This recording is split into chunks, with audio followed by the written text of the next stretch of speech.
about to travel all over California and Las Vegas, going to all kinds of toy stores and buying every single thing they have Dragon Ball is not already in our collection. We're even gonna be going to Pawn Stars to see what we can find. Let's get into it. So we started the journey off by hitting the local Walmart. Their anime section was looking pretty bare. They literally didn't have anything Dragon Ball. So we went over to the Funko Pops, and they did have a few of the common Dragon Ball Pops that of course we already have in our collection, but at least there was a sign. So we found the Dragon Star, and that section was stocked. And luckily, they even had the Vegeta Daima figure that we were looking for in stock, plenty of them. So that was a good start to the trip. Then we went to the Raw Stress for Less next door, and they actually had the Clear Eyes Goku Black I was looking for in stock. Next, we went to a GameStop, and they were actually the most stocked full of Dragon Ball figures in any GameStop I've ever went to. They had a ton, including the Kuji ones, but they did have the one Goku out of the cloud with angel wings that we were looking for. Next, we went to Rogue Toys, and if you watch Pawn Stars, you probably recognize this place because this is actually the toy expert that Rick calls in quite a few times. They have a huge vintage toy selection. Now, their Dragon Ball selection wasn't that big other than some older figures out of box, some Funkos and random things like that. Nothing we were looking for, but they did have a vending machine that gave out cards, something I never seen before. The only Dragon Ball thing we ended up getting was this little flip lighter with Kid Goku on it that they had behind the counter at the front. Very small, but something I never seen before. Next, we went into a local comic book and toy store that I never been into before and started looking around. They had a ton of action figures. First thing I spotted was this Piccolo pin that we didn't have, so I grabbed it. In the back, there were a ton of Dragon Ball figures, all of which we had until we looked around, saw a lot more action figures. But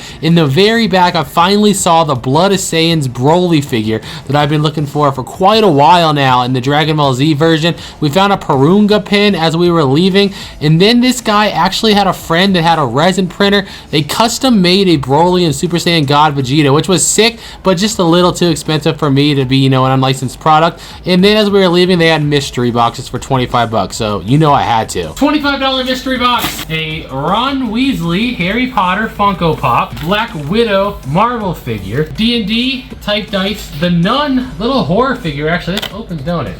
That's pretty sick. That's pretty sick. One seal pack of Pokemon cards, and then some type maybe magic cards right here. We got a stack of 1, 2, 3, 4 comics. You know what? For 25 bucks, that's not bad. Next, we went to this massive toy and collectible store in Bakersfield, California. This place is gigantic. It's like an entire indoor flea market, except everything they have is just toys, action figures, and collectibles. And their Dragon Ball selection right as you walk in the door was huge. So we started out the gate by seeing some of the Funko 2-packs. They had a lot of the bootleg figures you've probably seen in some of our past videos that we bought, but their prices were about 3 times what I paid for them. But hey, everybody's got to make some money. As we continue through this store, guys, like I said before, the selection is huge, but what was killing me is that no matter how many Dragon Ball things we found, it was just nothing that we didn't already have. There was literally hundreds of choices, but it really makes it come to realization just how many items we have, because we had everything we seen until we saw this. They had a full-size Dragon Ball pinball machine that had rubber Dragon Balls in it, so you'd put a quarter in and then it would drop one of the rubber Dragon Balls and you get to play pinball with it. This thing was so beautiful and I was so excited, and then all of my feelings came crashing down when I heard that it wasn't for sale. It was just for people to play. You guys don't know how much money I would have paid for this thing. Now it's something else I know I need to find somehow, somewhere to put in our collection. Right next door was a place called Downtown Thrift, except this wasn't your average thrift store with, you know, dishes and clothes and things like that. This entire thrift store was only toys and collectibles. They had a massive Funko selection. They had a bunch of action figures. They had a bunch of loose toys. Unfortunately, the only Dragon Ball items we could find were these 2 Perfect Cell Pezzas that we already had. Next, we went to another huge store that was labeled on Google as Funko, but they had a huge selection of just about everything. Tons of action figures, tons of statues, tons of Funko, of course, tons of Loungefly. They also had a huge selection of keychains. They had a bunch of different Dragon Ball figures. That's just unfortunately every single one they had. We already had in our collection, but hey, if you're in the area, this is definitely a great store to stop by because they have a bunch of different things, especially if you're into other things other than Dragon Ball too. Next, we went to a store called Toy Madness, and as soon as we walked through the door, I saw some Dragon Ball SH figure art sitting right at the front. Super Boo we had, but both of the Friezas and the Android 19 we didn't have, so we grabbed all those. There was also a ton of different Dragon Ball statues,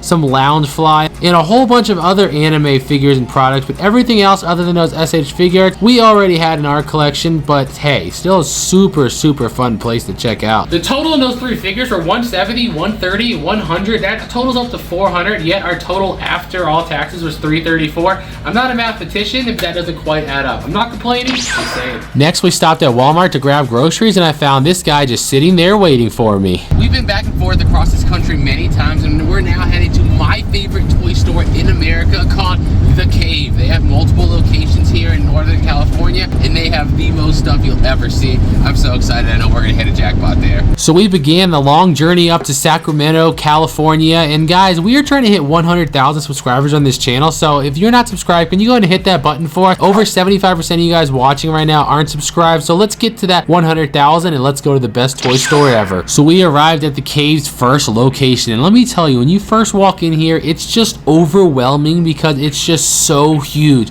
There's gigantic life-size and bigger than life-size statues staring you in the face, including this life-size Goku that's priced at 10K, which is crazy, but hey, it's still there and it's still cool to see. Let's see what Dragon Ball items we can find. First thing I spotted was this Vegeta and Android 19 resin statue, which was beautiful, but just too breakable to drive across country with. So we started looking at all the crazy toys and just spotting Dragon Ball stuff all over this store. I mean, this place is flooded with it, from modern to vintage, but unfortunately, everything we've seen we had, until we finally came across this big, gigantic, beautiful Super Saiyan 4 Goku X Plus in-box, pristine condition we did not have, so I bought it. You ready for me to embarrass myself? I don't think you'll embarrass yourself. 844? There's no way I beat that. No cheating and running at it, right? Yeah. No cheating.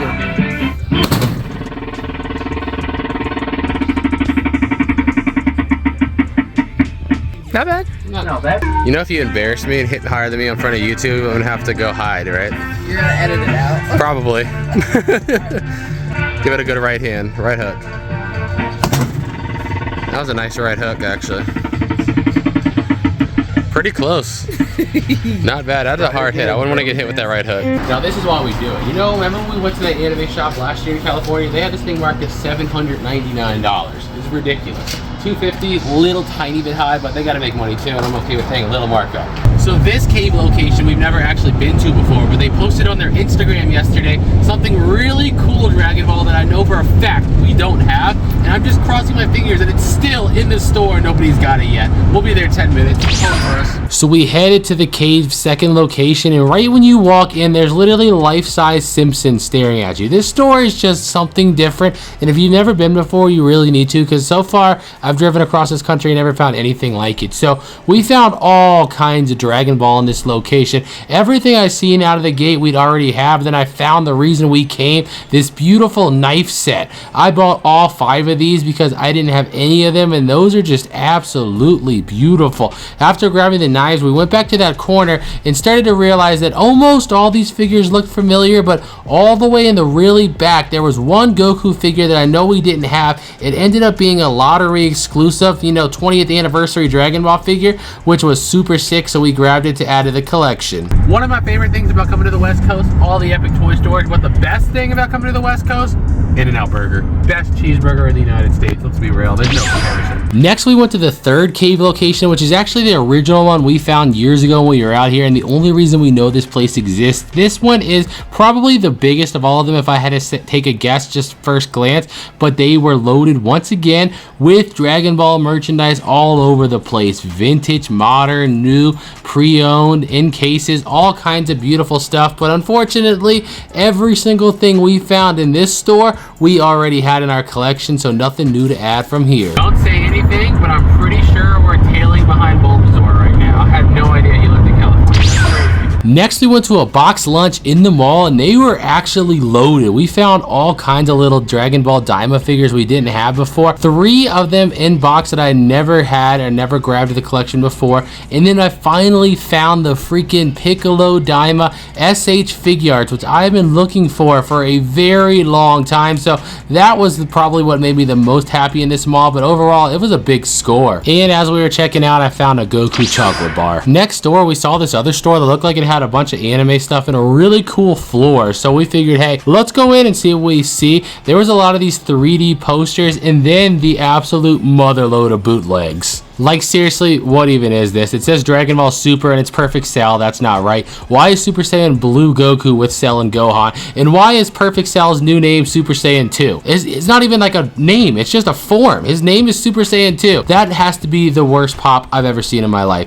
So we left that store as fast as possible and sped on over to the next store in the mall, which was Hot Topic. Now, usually Hot Topic doesn't have anything. We don't have, they usually only have the basics, but I found this really weird, like, Dragon Ball cereal looking pillow. I don't even know what you'd call it. It has like nutritional facts on the back and it has Dragon Balls in it, but cool. And in the jewelry section, there was a whole bunch of Dragon Ball jewelry that I'd never seen before. We definitely didn't have in the collection, so we grabbed them and added them. And as we were leaving, we found another bootleg store and they had this terrible bootleg and they wanted $50 for it. 50. Yeah, no, goodbye. Then at one more Ross, we found Turles Frieza in this sick Dragon Ball gaming headset. Now it was time to go to the Legends pawn shop and see what kind of Dragon Ball stuff we could find. So this pawn shop is awesome. There was a ton of anime, a lot of Dragon Ball. Everything I saw at the beginning we already had, but I noticed this Bulma McCoy, which are really expensive Dragon Ball figures, so we grabbed that, and then this Blue Goku up here holding the Dragon Ball we didn't have in our collection. So hey, 2 new things from Pawn Stars Pawn Shop. Thank you guys so much for another Dragon Ball adventure. If you enjoyed this video, don't forget to leave it a thumbs up, subscribe if you are new, and growing up is giving up. Until next time, peace out.